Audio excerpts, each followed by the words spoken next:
வணக்கம் நண்பர்களே. இந்த 2026வது வருடம் எந்த ராசிகளுக்கு பொற்காலமாக இருக்கும் அப்படின்னு சொல்லி நம்ம பார்க்கலாம்.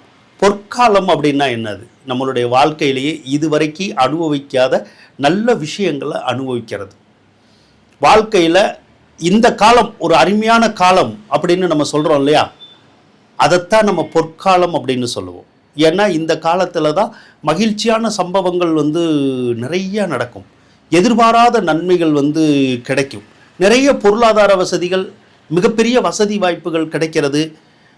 உலகத்தில் பேரு புகழ் எல்லாமே கிடைக்கிறது. வாழ்க்கையில் எந்த ஒரு விஷயத்துக்கும் கவலைங்கிறதே இருக்காது. எல்லாமே நிறைஞ்ச மாதிரி ஒரு மனுஷன் வாழ்கிறாள் இல்லையா? அதை தான் நம்ம பொற்காலம் அப்படின்னு நம்ம சொல்லுவோம். அந்த பாக்கியம் இந்த வருடத்தில் எந்த ராசிகளுக்கு இருக்கும் அப்படின்னு கேட்டால், ரிஷப ராசி, சிம்ம ராசி, கன்னி ராசிக்காரவங்களுக்கு கண்டிப்பாக இருக்குங்க. இப்போ ரிஷப ராசிக்காரவங்களுக்கு 2026 ஃபுல்லாகவே நல்லாயிருக்கும். மிதுன ராசிக்காரவங்களுக்கு 2026 மே மாதத்து வரைக்கும் கற்காலமாக தான் இருக்கும். கற்காலம்னா என்னது? கொஞ்சம் ஸ்மாராக தான் இருக்கும்.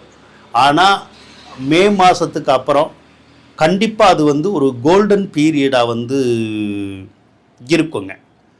சிம்மத்துக்கு 2026 மே வரைக்குமே உங்களுக்கு ரொம்ப சூப்பராக தான் இருக்கும். துலா ராசிக்கும் அப்படி தான். 2026 மே வரைக்குமே ஒரு கோல்டன் பீரியட் அப்படின்னு சொல்லலாம். அதாவது நம்ம சாதிக்கக்கூடிய ஒரு ஆண்டு. விருச்சிக ராசிக்காரவங்களுக்கு 2026 மே மாதத்துக்கு பின்னாடி வாழ்க்கை ரொம்ப அற்புதமாக இருக்குங்க. தனுசு ராசிக்காரவங்களுக்குமே அப்படிதான்.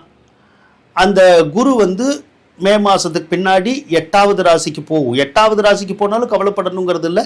கண்டிப்பாக அது உங்களுக்கு மிகப்பெரிய யோகத்தை கொடுக்கும். அதே போல் மீன ராசிக்காரவங்களுக்கு 2026 மே மாதத்துக்கு பின்னாடி ஒரு பொற்காலம் அப்படின்னு நம்ம சொல்லலாங்க. அதனால் நீங்கள் எந்த காரியத்தை சாதிக்கணும்னு நினச்சாலும் நான் சொன்ன டைமில் நீங்கள் முயற்சி பண்ணுங்கள். கண்டிப்பாக ஜெயிப்பீங்க. அதோட உங்களுக்கு சகல விதமான செல்வ சுகங்கள் எல்லாமே இந்த ஆண்டில் உங்களுக்கு கிடைக்குங்க. வாழ்த்துக்கள் நண்பர்களே.